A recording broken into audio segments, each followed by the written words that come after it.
Hello, buenas noches. Voltamos. Depois de uma semana sem estarmos aqui nas lives, chegamos. Hoje foi de última hora, realmente. Eu ia fazer uma live sobre um tema, aí eu tava conversando com a Fernanda, a gente falou, vamos fazer juntos, se você tem tempo, eu tenho tempo, vai estar tudo certo. E hoje falaremos com a minha amicíssima doutora Fernanda.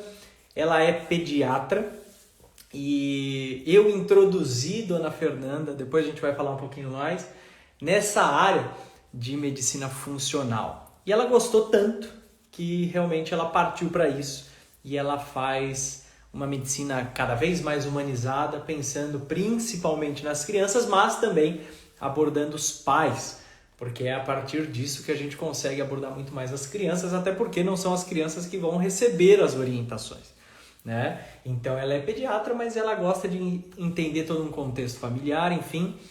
E a gente vai falar para vocês hoje sobre a percepção do pediatra nessa forma de abordagem.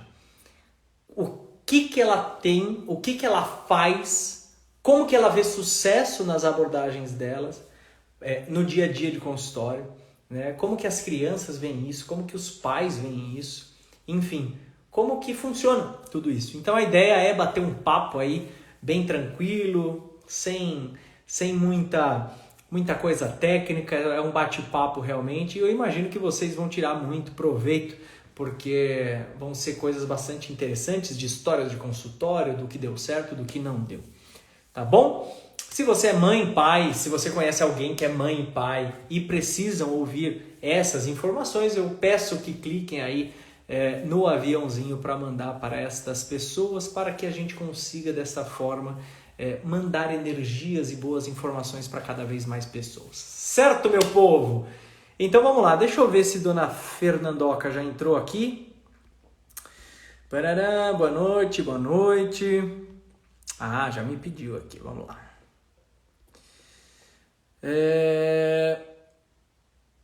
Pronto.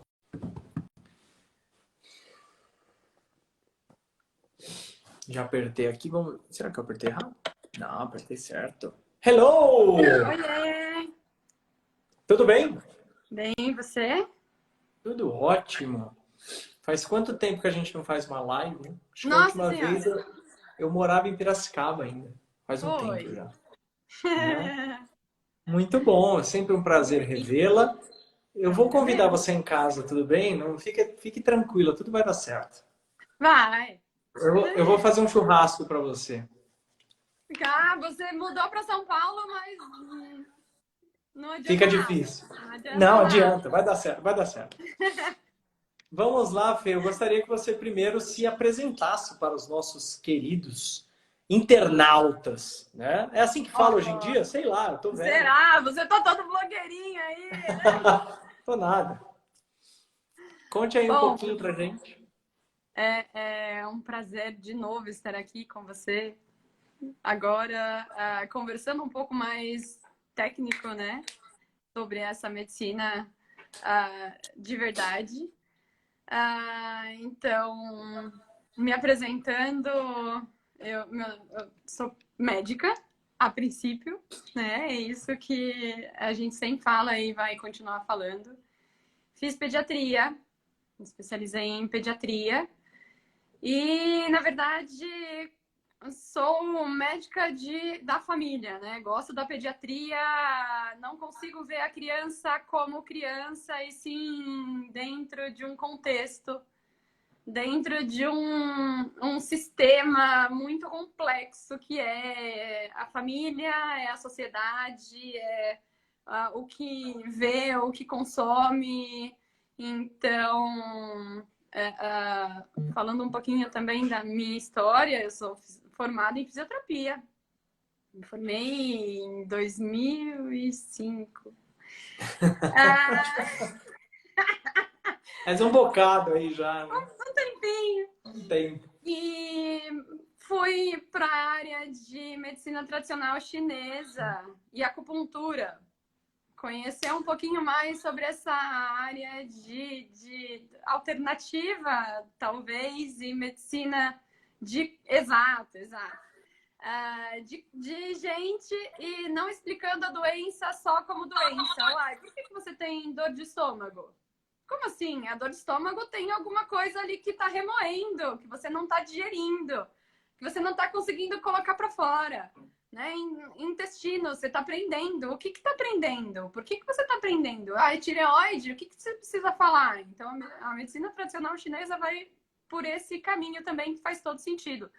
E a emoção vai junto com o corpo, junto com as doenças, junto com todo esse sistema, não todas as fases e todas as nossas esferas, corpo, mente, espírito, perispírito, que tá tudo relacionado. Quando a gente chega na doença, muita coisa já estava acontecendo, muitas coisas já poderiam ter sido vistas, prestando atenção e modificadas de alguma forma. Então, é isso, é essa sutileza que as medicinas ancestrais mostram, né? Que são detalhes, são coisas que antes de chegar realmente na doença, você pode antecipar, pode antever com acupuntura, com moxa, com fito, com outras medicinas, mas não era só isso. Eu precisava de mais, eu precisava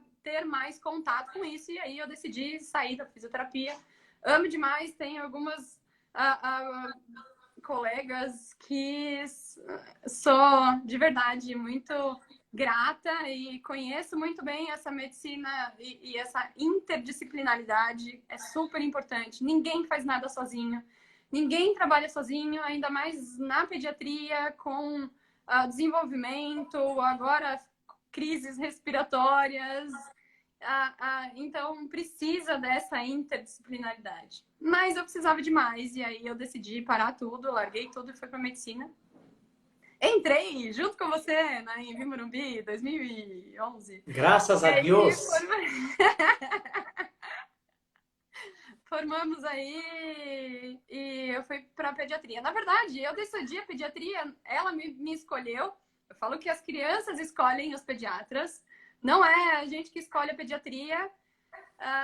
Mas eu gosto é verdade, depois eu gosto de cuidar, eu sempre quis cuidar. Eu conversava com você, falava, eu quero cuidar de gente, e aí eu quero fazer geriatria, eu quero fazer medicina de família, eu quero fazer pediatria, eu quero cuidar da família inteira, eu quero cuidar de todo mundo, porque eu ainda tenho essa ideia dessa medicina integrativa que olha a pessoa como um todo, não só uma dor, uma doença. Eu acho que precisa ter também essas especialidades que cuidam de coisas específicas exatamente para ter o aprofundamento, mas não acho que é isso que faz sentido para mim. Para mim não fazia sentido e aí eu fui para pediatria.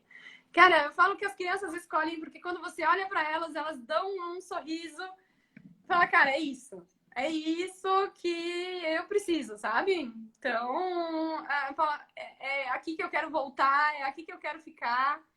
E quando eu vejo, hoje eu tô também com os alunos e vejo esse brilho no olhar, eu falo, as crianças te pegaram. Enfim, fiz a pediatria num hospital bem clássico, né? Fiz no HC, que é UTI, pronto-socorro, emergência. Eu tenho saímos com muita mão de emergência, mas ainda não é isso. Claro que precisa ter a emergência, porque a criança também fica grave e precisa ter um emergencista para salvar a vida ali naquela hora. Mas o meu papel é antes disso. Antes disso, não chegar a isso ou olhar para alguma coisa antes de acontecer e conseguir ter essa visão, essa abordagem integrada, interdisciplinar. E aí eu fui mais para essa área da pediatria funcional, da medicina funcional e conhecendo você e toda essa sua experiência, vendo as coisas que estavam dando certo, fiz em mim, é isso que você sempre fala, sempre, sempre, sempre. Não adianta você mandar fazer, né? Mandar. Não. Se você não fizer, você não sabe o que é, você não sabe o que está sentindo, como é difícil, como você é uma briga interna, é uma briga externa, e aí você consegue compartilhar muito mais fácil fazendo em você. E aí, É muito, é muito difícil, eu acho, ainda, principalmente para nós médicos, né? A gente sempre conversava disso. Quando eu vim para esse caminho lá atrás que a gente conversava, é muito difícil para o médico, principalmente para o profissional de saúde, sair daquilo que ele aprendeu a vida inteira, porque assim, durante a faculdade, residência, especialização, isso, enfim, aquilo, a gente aprendeu uma única conduta. sim. É aquela que existe. Então, a partir do momento que você ouve uma coisa diferente, o nosso ego, ele não deixa a gente ouvir aquilo. Ele tampa os ouvidos de qualquer jeito. Total. Ele fala, não, eu não aprendi isso. Minha faculdade é moderna, meus professores são atualizados, eu me recuso... É bem assim que ele fala, né? Eu me recuso a aprender coisas novas. Coisas essas que eu não ouvi, aonde eu deveria ouvir. Porque a gente ainda acha exatamente que a gente vai aprender tudo que existe no mundo, na vida, na escola e na faculdade. Imagina. É o maior absurdo que existe. Uhum. Como que a gente sai da escola sem saber coisas do dia a dia? Assim como a gente sai da faculdade de medicina sem saber tratar as pessoas. Sim. A gente tenta tratar as doenças das pessoas. Então, por exemplo, eu acho muito engraçado aqui no Instagram que eu vejo alguns perfis de colegas e tá lá assim, médico X, especialista em doença renal. Puta, que grande bosta, né? Especialista em doença renal, então vai ser um pesquisador de doença renal. Não vai atender ninguém, pelo amor de Deus. Se você for atender uma pessoa com esse viés de especialista de doença, você vai matar a pessoa antes dela morrer. Porque você vai falar para ela que você é o especialista e dali, se a resposta for não, não existe mais caminho. Então, assim, para a maioria dos pacientes, quando a gente os atende hoje, já é difícil mostrar para eles que existe um outro caminho. Justamente porque alguém lá atrás colocou uma pedra final ali e derradeira que realmente selou o destino daquele paciente. Já é difícil para o paciente. Agora imagina para o profissional de saúde.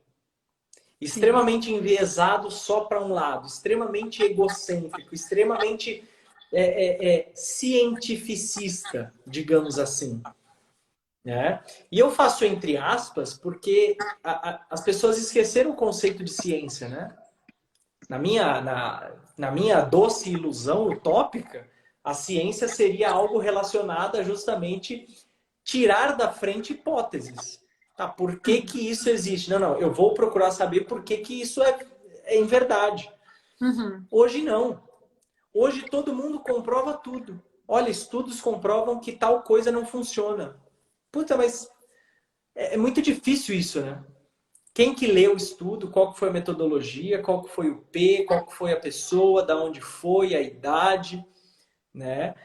Se é um valor significante relativo, se é absoluto, enfim, dá para brincar com números da melhor forma a qual convier para a pessoa que está ali falando.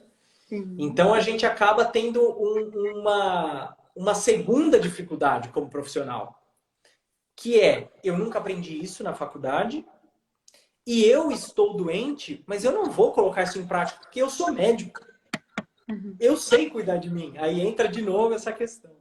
Como que foi para você, por exemplo, no dia a dia? O que que você colocou em prática do seu dia a dia? O que que você mudou para realmente mudar alguma coisa e você saber que era esse caminho que você tinha que tomar? Primeiro, a alimentação. Primeira coisa foi a alimentação. O que que você mudou na alimentação? Eu sou vegana e não só pelo veganismo, né? Não comecei pensando isso. Já estava conversando com você, entendendo um pouco sobre toda essa fisiologia, né? Que é o que a gente fala, a fisiologia do organismo, entendendo como funciona carnes, leites, derivados, e como o meu corpo estava respondendo a isso. E aí, por outros motivos também, virei vegetariana a princípio e depois vegana. Hoje não como nada de leite e derivados, nem glúten, nada de glúten. E é impressionante como mudou o meu jeito, a minha forma de pensar, meu intestino. Nossa Senhora, era difícil demais, ficava dias sem e distendido, muita. Mas eu vou te interromper um pouquinho só para a gente lembrar como que a gente aprendia isso, né? Pergunte para o paciente se ele vai ao banheiro uma vez por semana. Para ele é normal desde a infância? Então é normal para ele. Foda-se. É mais ou menos assim, né? É O isso. cara tá lá na Esse é sua o seu frente. normal. Esse é o seu normal. Isso é normal para você, então tá bom. Se é normal para Então você, não tem o que eu então possa tá bom. fazer. Exato. Exato. É isso. Então esse é o seu. Você vive bem assim e tá tudo bem. Só que não, né? É isso que a gente vai percebendo que não é o normal, não é. O comum não é normal. É comum, não é normal. É comum as pessoas terem constipação, distensão, alteração de memória, cansaço, mas não é normal, não é do estresse. Putz, tudo é questão Exato. do estresse, é questão de trabalho, é questão de São Ah, Paulo, vida agitada. Só que exatamente. E a gente acaba esquecendo o óbvio, né? Como que pode muitas pessoas passam comigo e falam assim, olha, doutor, eu tô com queda de cabelo, mas olha, isso aqui essa queda é desde quando eu tinha 10 anos de idade. sim. E daí? Quer dizer que queda de cabelo seja saudável? Quer dizer que não tem nada mostrando ali que você tá com problema? Uhum. É meio estranho pensar dessa forma. Hoje que a gente está desse lado, é muito louco pensar isso, né? Mas Sim. quando a gente aprende todos aqueles protocolos, aqueles guidelines, né? Coisa bonita de se ver, não trata nada nem ninguém. A gente finge que está tratando, o paciente finge que está sendo tratado, né? Ou trata o exame. Trata o exame. Geralmente não, né? Mas tem Geralmente nem trata o exame, porque o exame nunca está errado, né? O exame É. nunca está. Ou não, tá um colesterol alto, vamos dar um remédio para o colesterol para melhorar. A pressão tá alta, vamos dar um remédio para baixar a pressão. E não entender a causa desse colesterol, dessa pressão, dessa hiperglicemia. Agora, pensando na pediatria, não é normal as crianças ficarem doentes todo mês. É comum, é comum. Entendo que é o comum, é a história natural, mas não é normal. Alguma coisa está acontecendo. E aí precisa entender todo esse contexto, porque se a gente não tiver esse pensamento, vai ser mais uma que vai ter várias infecções de repetição e vai chegar, tudo bem, melhora. Com 5 anos não tem mais. Com 3 anos já não melhora, porque a imunidade melhora e a criança chega com constipação, a criança chega com TDAH, a criança chega com dificuldade de aprendizado. Que lá atrás a gente olha, será que se alguma coisa tivesse sido feita diferente, poderia melhorar ou não acontecer isso? Né? Então, essa é o pensamento que a gente tem, né? E começa a ter a partir dessa visão de você, quem é você, como você está, não como falam os livros, não como estão os exames. Não, tudo bem, falam que constipação, ir 3 vezes por semana é normal, não é constipação. Você Mas sabe que eu não sei se mudou agora, né? Mas o guideline da Sociedade de Gastroenterologia era se você vai de 2 vezes por semana a 3 vezes por dia, tá normal. sim, sim. Ainda é? Eu É. não sei. Uma vez a cada Ou 3. seja, quem que você vai tratar num range desse, numa amplitude dessa? Ah, doutor, o paciente chega morto na sua frente. Aí fala assim, eu tô há 3 dias sem ir ao banheiro. Ah, mas para você é normal. Sim, mas não faz sentido, né? E 2 vezes por semana. Ah, mas eu tô indo 3 vezes por dia. Ah, mas é diarreia? Uhum. Não. Ah, então tá normal.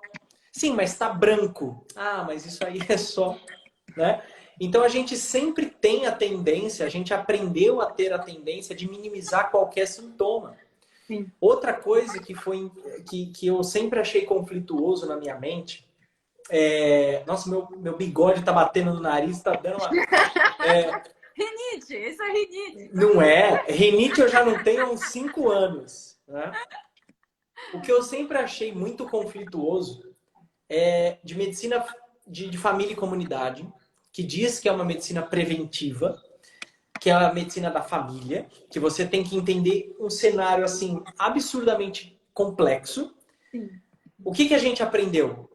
Faça o paciente dizer apenas uma queixa. Uhum. Então o paciente chega ali na. Respiração. Você chega lá você tem que chegar, ouvir o paciente e falar: o que te trouxe aqui? Ah, eu tô com dor de cabeça. Tá, então vamos tratar a dor de cabeça. Então, mas eu tô com isso e. Não, não, não, não, não, não, não. Qual que é o que está te incomodando mais? Ah, é a dor de cabeça. Tá, mas a dor de cabeça você trata com remédio para dor de cabeça, antiespasmódico, antimuscular, relaxante muscular? É questão relacionada a intestino, a tireoide? É neurológico ou endócrino? Sim. Você só vai saber disso se você perguntar mais vezes. Então não me parece muito. Não me parece nada. Que nada faz sentido quando você pensa dessa forma. Puxa, eu sou médico da família, eu sou médico, né, da criança, da mãe, do pai, do avô. Eu conheço todo o contexto, só que eu não conheço o contexto da doença, da saúde. Sim. Então, assim, não faz o menor sentido. O que a gente está fazendo nas faculdades, se não memorizando guidelines e protocolos e esquecendo que ali na nossa frente tem uma pessoa que tem um nome, que tem um histórico, que tem uma rotina, que tem um objetivo, que tem um sonho. Sim. Né? E dentro disso, eu tenho duas pessoas ali na frente que têm um nome, um sonho, uma rotina. Então, mais do que isso, eu preciso saber da rotina da criança. Então, sono, alimentação, como é todos os dias, horários, o que come, como come, qual é a marca do alimento. Não é só come aquilo, mas qual? Onde compra? E legal, beleza. Ah, tá tudo bem, né? Você Tudo sabe bem. que você sabe que é engraçado, porque às vezes eu pergunto para meus pacientes, às vezes não, toda consulta eu pergunto, ah, eu como torrada integral. Tá bom, que marca? Nossa, mas que marca? Sei lá. Pão integral, pão de não sei o que, que marca? Aí o paciente responde, eu vou vir o computador para ele, entro no site da própria marca e pesquiso junto com ele os ingredientes. Sim. E eu falo, tá aqui, ó. Não sou eu louco que estou te falando. Tá vendo isso aqui? Ó, vamos pegar esse glutamato monossódico, vamos jogar no Google. Pá, glutamato. Pode causar isso, isso, isso. Ah, eu não sabia. Mas é claro que não. Seu médico também não sabe, porque ele não aprendeu isso. Sim. Na verdade, além dele não ter aprendido, ele foi feito de um jeito em que a primeira tendência dele é repelir isso, esse tipo de Uhum. informação. Porque, olha, a medicina é tão moderna, a tecnologia de ponta, parará, parará, não é possível que a solução esteja numa questão tão simples. Sim. É claro que é possível. Na É o verdade, simples, né? é isso É que o simples. assusta. É o É simples. isso que assusta as Barato. pessoas. Exato. Não é a descobrir qual é a doença, é observar as atitudes, né? Observar algumas mudanças que podem ser feitas ali no dia a dia, né? Algumas escolhas que podem ser feitas ali no dia a dia para mudar o que você está sentindo, o que você tá pensando, como você tá agindo, né? E E, mais uma vez, como você fala para mim e para todos os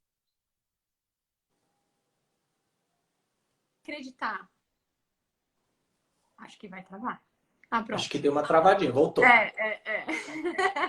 Eu lembro das É. nossas lives travando o tempo inteiro Não, e eu dando essa muita. aí é.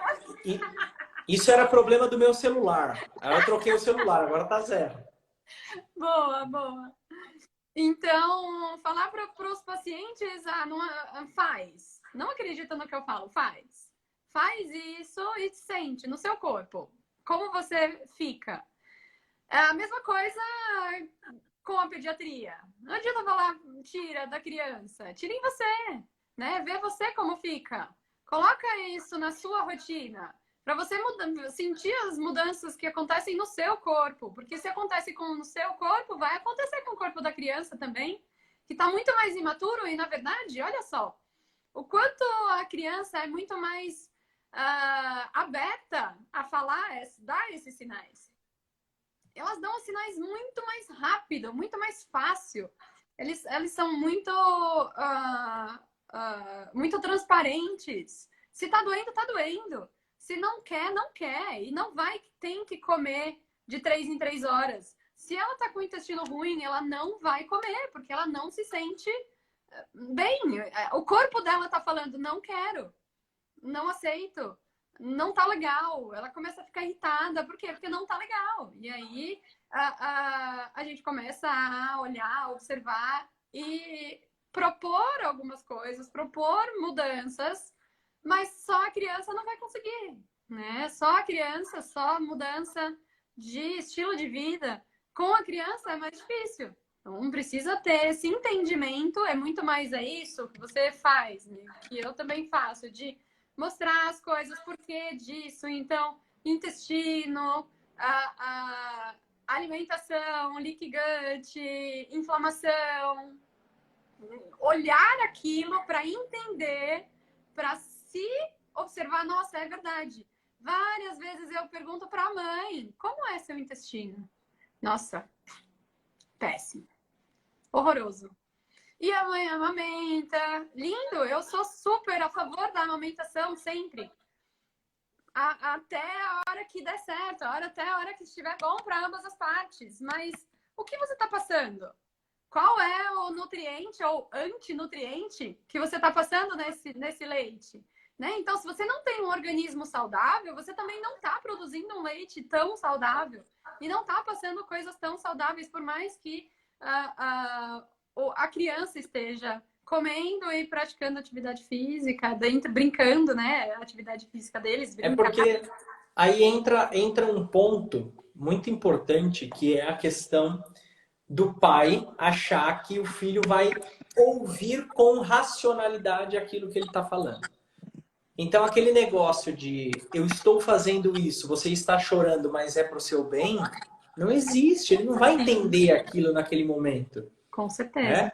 A gente mal entende hoje, quando algumas coisas ruins acontecem na nossa vida por um bem maior, a gente ainda não entende. Como que uma criança vai entender isso? Não vai. Para a criança, o que existe é justamente ensinamentos. É punho firme, é isso que.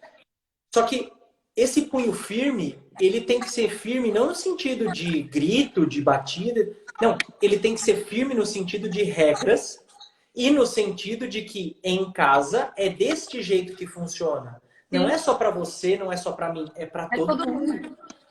Então, por exemplo, outro dia eu estava na padaria, tomando meu café, eu estava almoçando, eu não lembro agora, e aí tinha um pai brigando com a filha. A filha devia ter uns 5 anos, mais ou menos, porque o prato dela, arroz, feijão, um bifezinho pequeno e um monte de alface.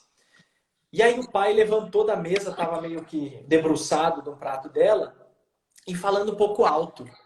Olha, não sei quem, se você não comer isso aqui, você não vai ganhar tal coisa. Se você não fizer isso aqui, você não vai fazer tal coisa. Qual que era a comida do prato do pai? Era batata frita e hambúrguer. Então, assim, as pessoas, elas realmente não estão percebendo aquilo que elas estão fazendo todos os dias. Sim. As pessoas me perguntam muitas vezes o seguinte: nossa, doutor, mas eu vou tirar o leite do meu filho também? Eu vou tirar o glúten do meu filho também? Não, não é também, é principalmente dele. Porque você, minha filha, com 40 anos de idade, você vai demorar mais para melhorar. o seu filho não vai ter muito problema, ele está com 2 anos. Sim, sim. Ele não vai sentir falta desse Não, lixo, não sente né? falta. Ah, mas a avó, porque o aniversário, porque o doce, porque vai sentir falta. Ah, então vamos fazer o seguinte. Vamos pegar aquelas crianças que usavam droga lá em 1800 e bolinha. Vamos pegar a gestante que fumava por indicação médica para melhorar relaxamento uterino. Vamos usar isso então. Ah, não, doutor, mas isso é droga, é veneno. Mas não era lá atrás. Virou agora. Será que esse glúten transgênico, cheio de Que não é. glifosato, cheio de herbicida, lá na frente não vai ser proibido também? Quanto tempo você vai demorar para mudar a vida da sua casa e da sua família com uma informação que você tem, só que você não foi corajoso o suficiente para colocar em prática? Sim. Ah, mas eu tentei tanto, mas ele não. É que ele não gosta, ele prefere passatempo. É ele. Uhum. A sua criança de 2 anos que pega o salário do mês e vai no E mercado vai comprar comprar. passatempo. Exato. Exato. Né? Então, Sem dúvida. quando a gente conversava lá no comecinho, né, que você estava sempre com um pezinho atrás, e é disso que eu estava falando no começo, como profissional de saúde, né? A gente fica eu fiquei 1 ano com o pé atrás naquilo que eu fazia. Exato. Né? E é natural, e eu tenho receio de quem não tem esse pé atrás, porque realmente é um universo muito novo, né? Mas a partir do momento que você vê as suas mudanças, você fala com a credibilidade de uma pessoa que passou por aquilo, Total. né? Fora que essa barbaridade de falar que não existem estudos, comprovação e tudo, isso é coisa de quem nunca leu, de quem nunca foi atrás do ensinamento. Faz. Porque Porque tem muita coisa. o cara vai depender do congresso, que ele vai uma vez por ano, congresso esse que é patrocinado pela própria indústria, E não da vai fazer... e da pediatria patrocinada pelas indústrias de fórmula. Mas é óbvio. Amamentação, como assim? Que maneira amamentação? Exatamente. É fórmula, ó. Mas veja, quando você percebe que a Sociedade Brasileira de Pediatria tem um vínculo comercial com a Nestlé por mais de 80 anos, eu acho que deve levantar algumas suspeitas na sua cabeça, não é possível. Como que... Peraí, eu posso não ter nada a ver, pode não ter relação comercial alguma do pediatra ali com a fórmula, e geralmente não tem. Mas da onde veio essa indicação? Da sociedade, alguém assinou. Ah, mas olha, se der problema, eu estou respaldado pelo protocolo. É muito fácil fugir da reta desse jeito, né? Aí você tá, é aquela coisa que a gente estava falando. Você está enganando que está tratando, o paciente está enganando que está sendo tratado, ninguém está feliz e ao mesmo tempo está, porque as pessoas ficam felizes na ignorância, né? Ignorância é uma bênção em muitos casos, né? E é isso. E a gente percebe que está cada vez mais doente. E aí essa é uma pergunta que eu quero te fazer. Qual é a sua percepção das crianças de hoje para, por exemplo, na faculdade, há uns 8, 9 anos que a gente já estava no estágio de pediatria, como que eram as crianças lá de trás e como que são as crianças hoje? É isso. O que a gente aprendeu e eu aprendi na residência é que as crianças têm cólica, é normal ter cólica, e é normal ficar gripado a partir dos 6 meses, quando diminui a imunidade adquirida materna da amamentação e ela começa a produzir os próprios anticorpos e vai para a creche. Então, indo para a escola, começa a ter infecções de repetição e a gente precisa ser ali o que vai mediar tudo. Lavagem nasal, inalação com soro e é isso e esperar. Além de, na parte de alimentação, né? Precisa ter o leite a partir de 1 ano por causa do cálcio, por causa da proteína, por causa do ferro. Então tem como assim não vai a criança vegana? Imagina, que absurdo! Nunca. A criança vai ficar desnutrida, vai ficar com anemia. Na verdade, a criança que tem anemia é aquela que mais toma fórmula. né? Se a gente for pensar, Mas não, mas não vem falar mal da carne nessa live, senão vai ter. eu só tô falando Não vem falar mal da carne, tá bom? Só que pra... não Porque existe. senão a gente... Não tô falando mal da Vamos carne. falar mal da Eu tô fórmula, da defendendo a carne não. proteína. Vamos defender a proteína. Existe proteína em outras coisas que não seja carne. Existe. Exato, tá bom. E existe cálcio em outras coisas que não sejam leite. Mas é claro, veja, se a gente for pegar a proporção de cálcio, tem muito mais numa couve manteiga do que no leite. Gergelim. No gergelim, você Gergelim entendeu? é o que substitui tudo, né? E outra, o mais importante ainda, quase ninguém precisa necessariamente de uma suplementação específica para cálcio. Não, O corpo vai dar um jeito de regular isso. tem Seja muito com uma... cálcio.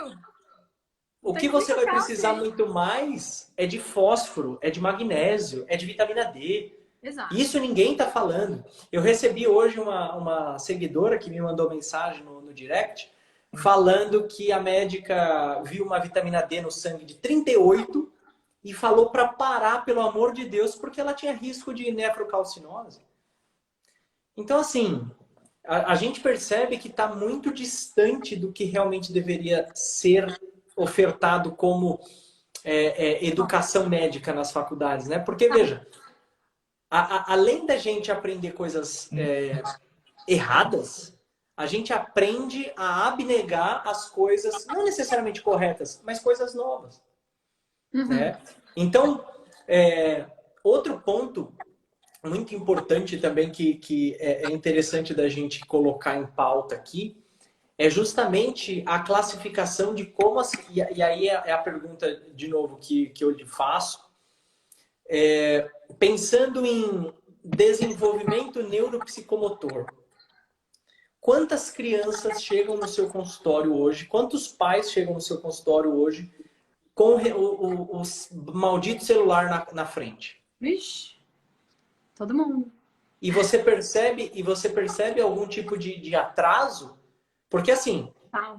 eu ouço histórias e histórias. Às vezes alguns pacientes levam as crianças junto no meu consultório e eu reparo muitas vezes em como essas crianças estão cada vez mais enfurnadas ali com aquela visão em túnel para Uhum. aquele celular, porque o pai tem que conversar. Sim, Uhum. mas existe um negócio chamado, né, educação, Brincadeira. né, brincadeira, chão e tudo mais. Tá. Eu não ligo para a criança ali muitas vezes estar agitada. Às vezes eu fico mais incomodado de pegar uma criança às vezes de 2 anos de idade, de 1 ano e pouco, no Colocar, né? celular, Uhum. né? Como que você vê isso hoje no seu consultório? Nossa, é impressionante o quanto isso muda o jeito da criança se relacionar com o mundo, né? Então, é bitolado mesmo, né? Uma forma de se apagar de todo mundo, se apagar do mundo, se isolar do mundo e viver aquele mundo. Então, por exemplo, uma criança com atraso de fala, difícil.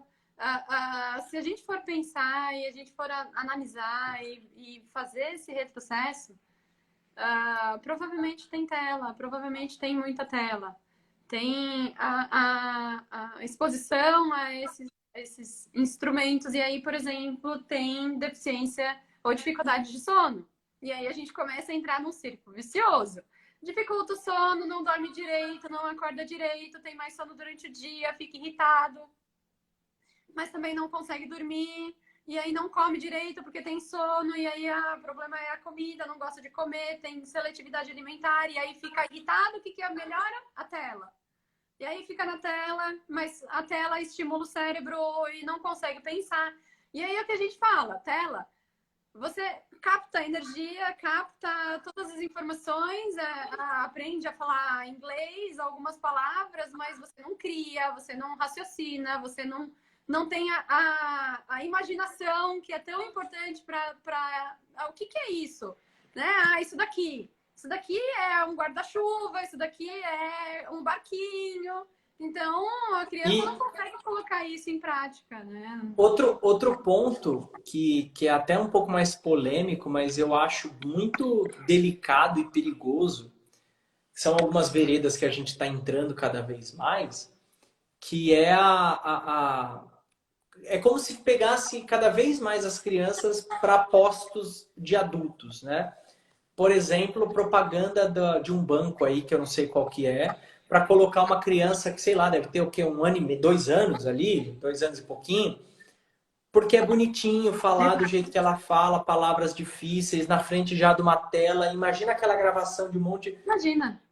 Então, assim, eu Não, acho que. e se você for ver quantas, até por conta disso, ou de outras, o que tem de criança sendo blogueirinhas e fazendo dublagens e fazendo tudo no Instagram para ganhar seguidor, para ter patrocínio, para ganhar dinheiro na verdade, isso vira competição, vira comparação, vira não, eu preciso fazer aquilo e se eu não fizer aquele é isso, né? Vira uma empresa, vira uma indústria, porque eu preciso fazer, porque eu estou sendo paga para isso, ou a minha família está sendo paga para isso, e, É, e, e isso piora ainda mais, né?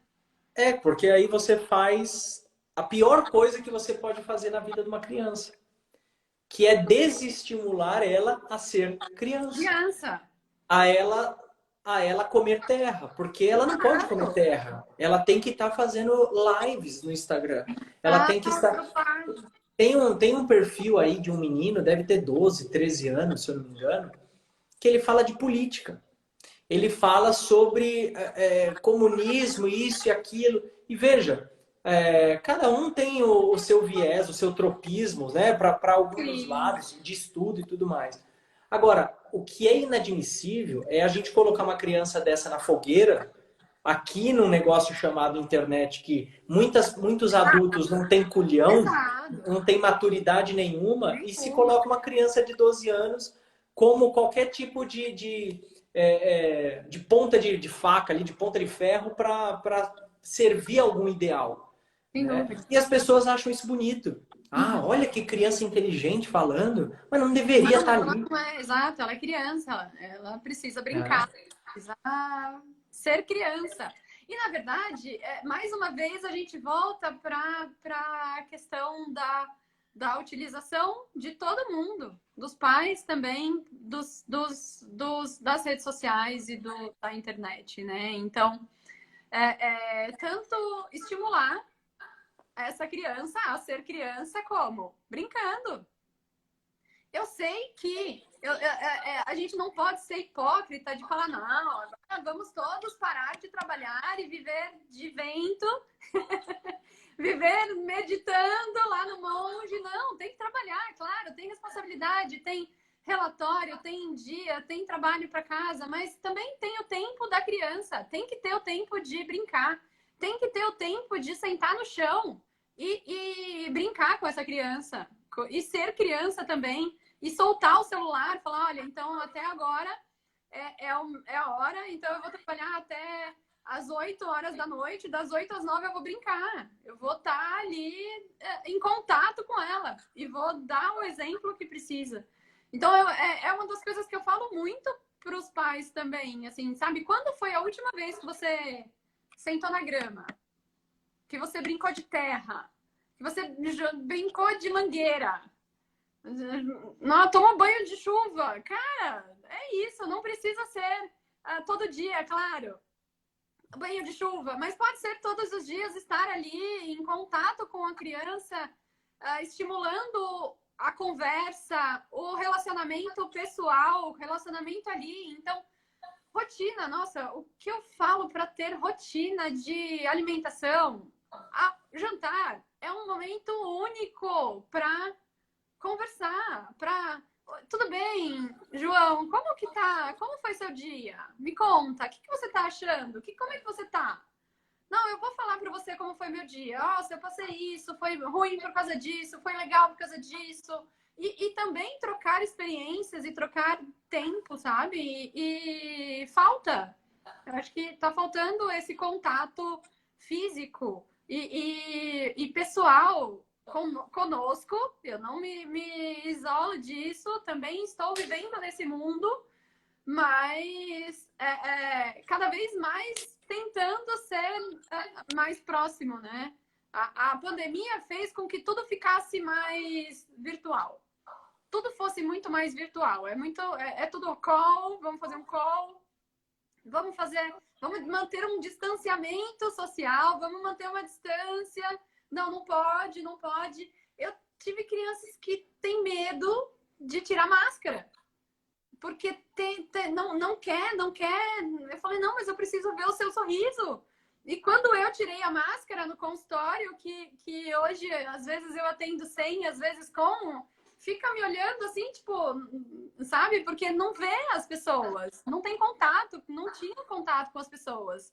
E agora precisa voltar a ter, porque isso também é ruim, né? Esse isolamento faz mal para a cabeça. E se faz mal, olha só, como você ficou? Eu sempre faço essa pergunta para todo mundo. Como você ficou na pandemia? Estresse, a ansiedade, depressão, começou a tomar remédio, não conseguia dormir direito, com medo, e é difícil ficar longe da família, com medo do pai, da mãe, do avô, do tio, do filho morrer, porque estava vendo na televisão o que só colocando morte na cabeça de todo mundo. E aí eu falo, por que você tá assim e a sua criança não? A sua criança também tá assim, ela também tá sentindo isso. Então, a partir de agora, mudar esse pensamento, começar na verdade, a real, né? na verdade é pior que isso, né? Porque os pais servem justamente para ser os escudos dos filhos, né? Sim. E aí, quem é a primeira pessoa que o filho vai olhar em casa e vai olhar debaixo da cama morrendo de medo de um vírus que tem uma taxa de letalidade? Não vou entrar no mérito Covid. Sim. Mas, né? Não vou entrar no mérito Covid. Mas a gente perdeu muito a nossa capacidade simbólica como pessoas. Não como pai e mãe necessariamente, mas como pessoas, como homem e mulher. Hoje, qualquer um pode ser o que quiser. Não é bem assim. A gente tem funções biológicas inerentes a nós próprios. O homem tem funções designadas ao homem, a mulher tem as funções designadas à mulher.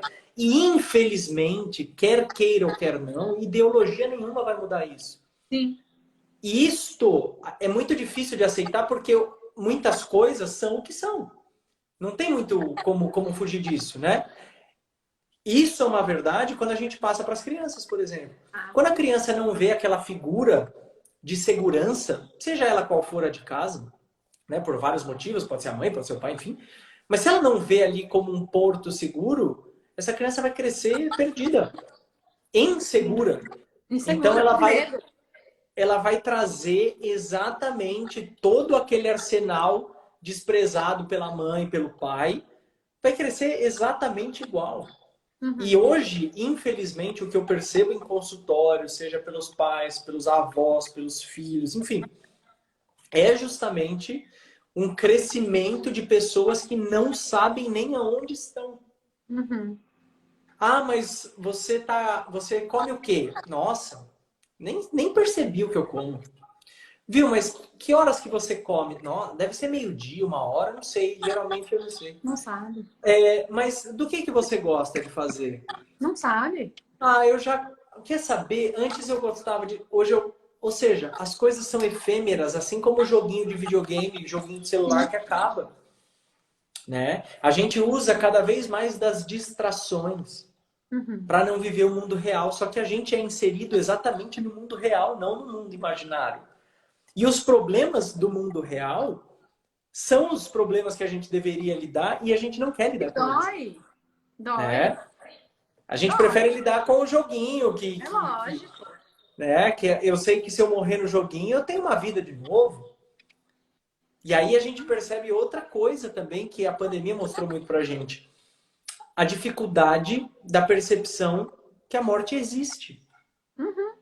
Seja ela por uma doença, por outra, por um atropelamento.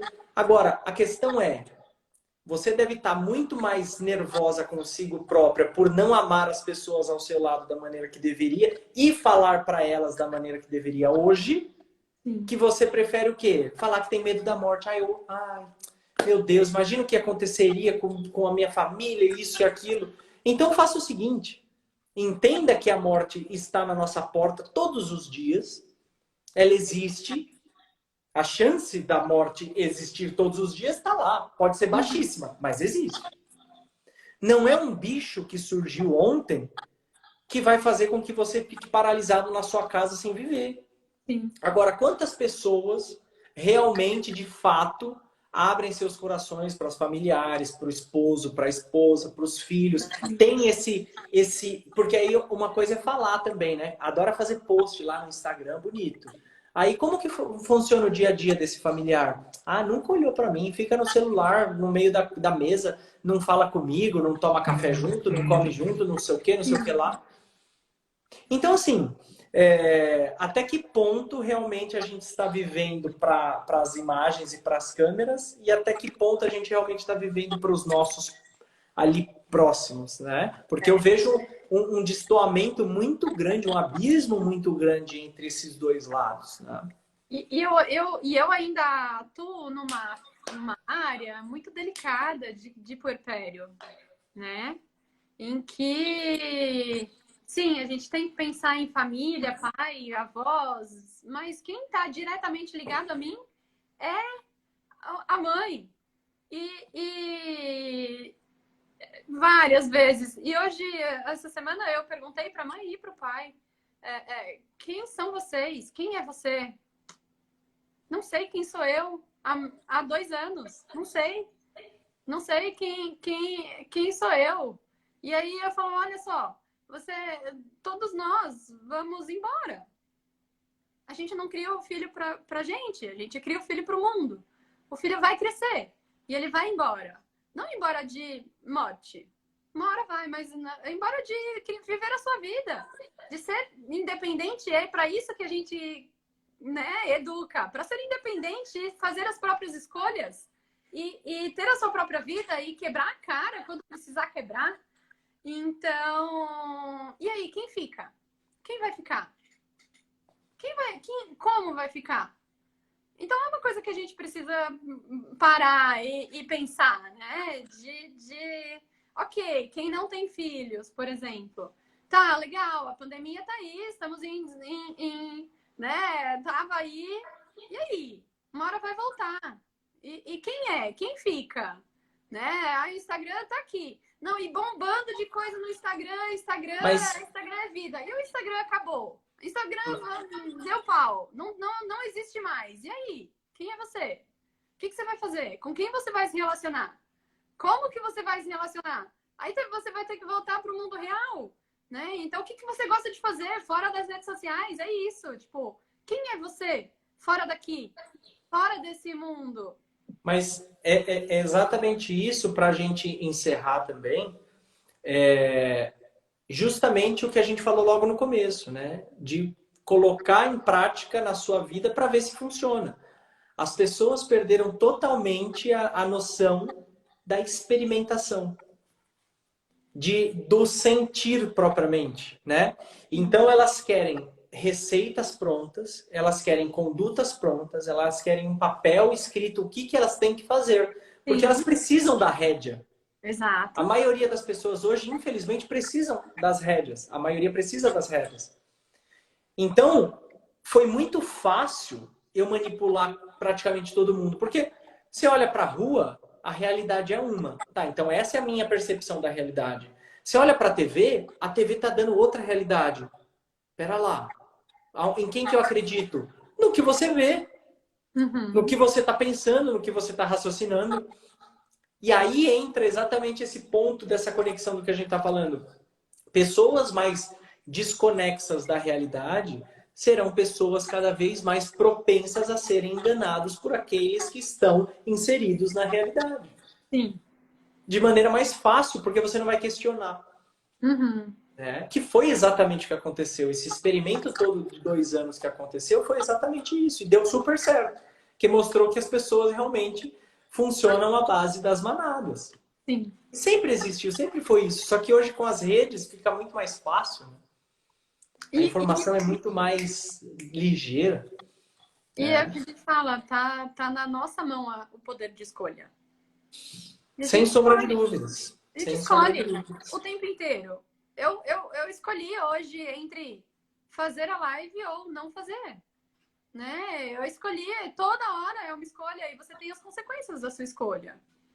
Né? Mas a questão, aí a gente entra na bolinha final, aí no ponto final da live, que é justamente esse. Que eu queria deixar de constatação, né? As pessoas precisam saber que elas vão tomar alguma escolha. O de ir ou o de ficar. Uhum. O ficar é uma escolha, o ir também é. Não adianta você ir e pensar na escolha que você fez de uma forma frustrante ou descer. Não. Assim como não adianta ficar e também pensar dessa forma. Então, assim, escolher um caminho, vá. Mas vá com confiança. Sim. Sem olhar para o lado, para trás. Não, vá. Deu problema, a culpa não é de quem te mandou nessa direção. A culpa não é de quem te incentivou nessa direção. A culpa não é de alguém que falou no seu ouvidinho. A culpa é sua, você que tomou a decisão. E outra, culpa ou responsabilidade? É uma pergunta, porque culpa é pesado, né? Culpa é quando você né, tem alguma coisa tá errado. Não necessariamente, porque você pode ser responsável por um crime e você está errado. Não, sim, né? então, é a sua responsabilidade, é a responsabilidade sua, né? Pode ser culpa também, pode apontar o dedinho para a pessoa e falar que é culpado, sim. Porque, veja, esse é outro ponto da gente ficar buscando algumas palavras que amplifiquem mais, abracem mais as pessoas. É culpado. Veja, eu posso ser culpado pelo meu sucesso e eu posso ser culpado pelo meu fracasso. É a mesma culpa. Que a gente carrega. Não é no sentido pejorativo da palavra. Porque não é pejorativo, é realmente uma questão de responsabilização. A gente tem aí algumas formas de falar. Mas é isso. Eu acho que o papo foi extremamente legal. Eu sempre gosto de falar com você. Você precisa vir aqui em casa comer uma língua de boi. Uma salada? Uma salada. Eu faço para você e para a Nani, tá tudo certo. Tá bom, obrigada. E muito obrigado por ter aceitado de última hora. A próxima a gente vai fazer com mais antecedência, né? É isso. E é isso. Que você gostaria de comentar alguma coisa final aí para encerrarmos? O que eu gostaria de falar é que, aqui, para quem esteve e está, observar e perceber o que está acontecendo com você, com o seu corpo e com o mundo. Eu acho que eu vou sempre bater nessa tecla. Sempre, sempre, sempre, sempre. O seu corpo fala. O corpo da sua criança fala. E a gente precisa parar para ouvir. E só vai conseguir parar para ouvir se tirar todas essas coisas que ouvem e lá atrás e um monte de costumes e de tudo que a gente viveu e trouxe até aqui. É sempre observar o que o seu corpo está falando. É um pensamento, é uma intuição, é uma distensão, é uma dor, alguma coisa que está lá. E seguir. Confiar nessa intuição, porque ela está certa. Perfeito, muito bom. Muito obrigado por estar aqui, por vocês que estiveram aqui até agora, neste horário. E lembrando sempre a frase master. A sua decisão de hoje define o seu amanhã. Então, para de achar que o amanhã vai chegar. Você tem que tomar a sua decisão hoje, porque o amanhã vai chegar. A questão é, ele vai chegar melhor ou pior? Como vai chegar? Exatamente. Certo, pessoal? Buenas noites a todos vocês e até amanhã. Obrigado, Fê. Tchau. Beijo. Tchau.